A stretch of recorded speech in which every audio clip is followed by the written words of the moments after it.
Hello friends, welcome back to the ratio and proportion series. ये part 2 है। Part 2 में हम लोग सिर्फ प्रोपोर्शंस के टॉप 5 क्वेश्चंस डिस्कस करेंगे। पार्ट 1 में मैंने ऑलरेडी रेशियो के टॉप 5 क्वेश्चंस डिस्कस किए हैं। उसके पहले मैंने प्रोपोर्शन की थियरी भी एक्सप्लेन करी है। जिसको अभी तक प्रोपोर्शन क्या होता है ये नहीं पता है तो आई रिक्वेस्ट यू आप पहले जाके वो वीडियो देखिए ताकि आपको ये कॉन्सेप्ट बहुत अच्छे से समझ आए। चलिए तो स्टार्ट करते हैं पहले क्वेश्चन से। पहला क्वेश्चन ईजी है। देखिए क्वेश्चन क्या बोल रहा है, इस 2/6 प्रोपोर्शनेट टू 3/9। अभी इसको सॉल्व करने के दो तरीके हैं। फर्स्ट मेथड है, उसमें हम लोग क्या कर सकते हैं, 2/6 इक्वल्स टू 3/9। अभी ये इक्वल क्यों आया, बिकॉज प्रोपोर्शनेट का मतलब ही होता है इक्वल। ये इसलिए मैं बोल रहा हूँ, मैंने ये लेक्चर 1 में बहुत अच्छे से डिस्कस किया है कि एक्चुअल में प्रोपोर्शन क्या होता है। आप वो देखिए तो आपको ये चीज़ें ज़्यादा अच्छे से समझ आएगी। अभी हम इनको क्रॉस मल्टीप्लाई करेंगे, तो जब मैं 2 को 9 से मल्टीप्लाई करूंगा तो ये हो जाएगा 18, और 3 को 6 से मल्टीप्लाई करूंगा ये भी हो जाएगा 18। तो हम देख रहे हैं कि दोनों के रिजल्ट सेम आए हैं।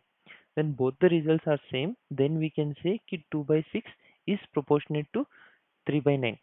अभी इसको सॉल्व करने का एक और तरीका है। ये 2/6 है और ये 3/9 है।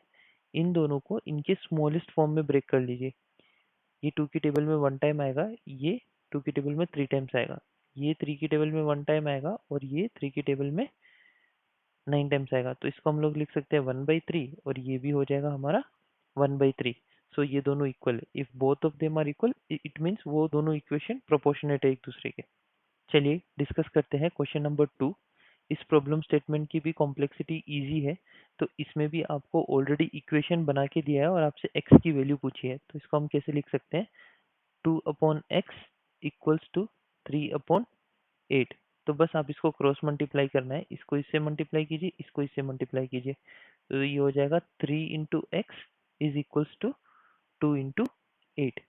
अभी ये देखिए 3 यहाँ मल्टीप्लीकेशन में है, तो उधर जाके 3 डिवाइड में हो जाएगा। हम x को अलग कर देंगे और 3 इधर आके डिवाइड में हो जाएगा। तो इसका आंसर हो जाएगा, x की वैल्यू हो जाएगी 16/3। चलिए क्वेश्चन नंबर 3 सॉल्व करते हैं। इस प्रॉब्लम स्टेटमेंट की कॉम्प्लेक्सिटी थोड़ी हार्ड है। The ratio of white tiles to the black tiles on floor A is same same on floor B. इसका क्या मतलब हुआ कि जो फ्लोर ए और फ्लोर बी में number of white tiles is to black tiles है, उनका रेशियो सेम है। जब भी दो रेशियो इक्वल दिया हो तो इसका मतलब वो प्रोपोर्शन का क्वेश्चन है। ठीक है, अभी इतना पता चल गया। अब वो बोल रहे हैं कि फ्लोर ए पे 18 वाइट वाइट टाइल्स है एंड 27 ब्लैक टाइल्स है। तो चलिए इसको पहले हम लिख लेते हैं। फ्लोर ए पे हमें क्या दिया है, जो वाइट टाइल्स है वो हमें दी हुई है 18, और ब्लैक टाइल्स हमें दी हुई है 27।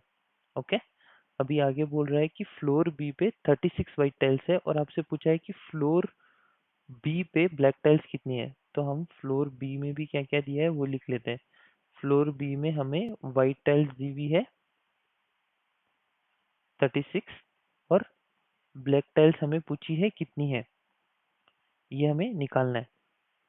तो देखिए अभी हम इस क्वेश्चन को कैसे सॉल्व करते हैं। अभी हमें पता है ये प्रोपोर्शन का क्वेश्चन है, तो प्रोपोर्शन में हम प्रोपोर्शन का इक्वेशन देखिए कैसे बनाते हैं। इसको हम लिखेंगे white tiles of floor A is to black tiles of floor A is equal to या is proportionate to white tiles of floor B is to black tiles of floor B। तो आपको white टाइल कितनी दी हुई है 18, black tiles आपको floor ए में कितनी दी है 27, और वाइट टाइल्स आपको फ्लोर बी पे कितनी दी है 36, और ये हमें नहीं पता। तो हम इसको x कंसिडर कर लेते हैं। अब हम इसको नॉर्मल इक्वेशन की तरह सॉल्व कर सकते हैं। ये हो जाएगा 18/27 इक्वल्स टू 36/x। अब हमें x की वैल्यू निकालनी है। इसको यहाँ सॉल्व करते हैं आगे। तो इसको हम लिख सकते हैं 18 इंटू एक्स क्रॉस मल्टीप्लाई करके, और ये हो जाएगा 36 इंटू 27। यहाँ 18 मल्टीप्लीकेशन में है, उधर जाके 18 डिवाइड में हो जाएगा। तो ये हो जाएगा 36 इंटू 27/18। अभी 18 की टेबल में 36 2 टाइम्स आता है, तो 2 इंटू 27 ये हो जाएगा 54। तो जो total number of black tiles floor B पे है वो है 54।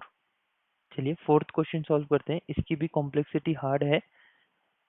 इस क्वेश्चन में आपसे क्या बोला है, the ratio of money with A to B is same as the ratio of money with C to D. तो मतलब आपको दो रेशियो सेम बताएं, इसका मतलब ये भी प्रोपोर्शन का क्वेश्चन है। अभी आपको ए के पास इतने रुपए दिए हैं, बी के पास दिए हुए हैं और डी के पास दिए कितने हैं, आपको सी की वैल्यू पूछिए कितनी है। तो पहले हमें पता है, वो बोल रहा है ए इज टू बी का जो मनी है वो इक्वल है सी इज टू डी के मनी के। तो ए का मनी हमें 300 दिया है, बी का मनी हमें 450 दिया है, सी का मनी हमें निकालना है और डी का मनी हमें 800 दिया है। तो बस इस इक्वेशन को सॉल्व कर लीजिए। 300 upon 450 is equals to C upon 800। अभी आप इसको क्रॉस मल्टीप्लाई कीजिए तो ये हो जाएगा 450 into C equals to 800 into 300। C की वैल्यू क्या हो जाएगी, 800 इंटू 300 और इधर हो जाएगा 450। ये जीरो इस जीरो से कट जाएगा। ये 5 की टेबल में कितनी बार आता है, 9 टाइम्स। और ये 5 की टेबल में कितनी बार आता है, 6 टाइम्स। ये आप देखिए, अभी ये 3 की टेबल में आता है 3 टाइम्स, ये 3 की टेबल में आता है 2 टाइम्स। तो ये टोटल होके क्या हो जाएगा, ये हो जाएगा 1600 अपॉन 3। आप इसको फर्दर ब्रेक भी कर सकते हो, मैं इसको यहीं तक छोड़ देता हूँ। आप इसका मेरे को आंसर कमेंट सेक्शन में बताइए कि डेसिमल में आंसर क्या होगा इसका। चलिए तो एक लास्ट क्वेश्चन करते हैं, इसकी कॉम्प्लेक्सिटी इजी है, बहुत ही इजी क्वेश्चन है ये। इसमें आपसे पूछा है find the fourth proportional to this numbers 7, 14 and 21। तो हमें फोर्थ प्रोपोर्शनल नहीं पता, तो मैं बोलता हूँ let the fourth proportional be x, उसको हम एक्स मान लेते हैं फोर्थ प्रोपोर्शनल को। तो ये इक्वेशन कैसे बनेगा, 7:14 इक्वल्स टू 21:x। हमें x की वैल्यू निकालनी है, ये हो जाएगा 7/14, ये हो जाएगा 21/x। अभी x की वैल्यू निकालनी है, तो ये क्रॉस मल्टीप्लाई करेंगे तो ये हो जाएगा 7 इंटू एक्स 14 इंटू 21। इसको आगे सॉल्व कर लेते हैं। x equals to 14 into 21 upon 7। 7 की टेबल में 7 1 टाइम आता है और 14 2 टाइम्स आता है। तो जो x की वैल्यू हो जाएगी वो हो जाएगी 42।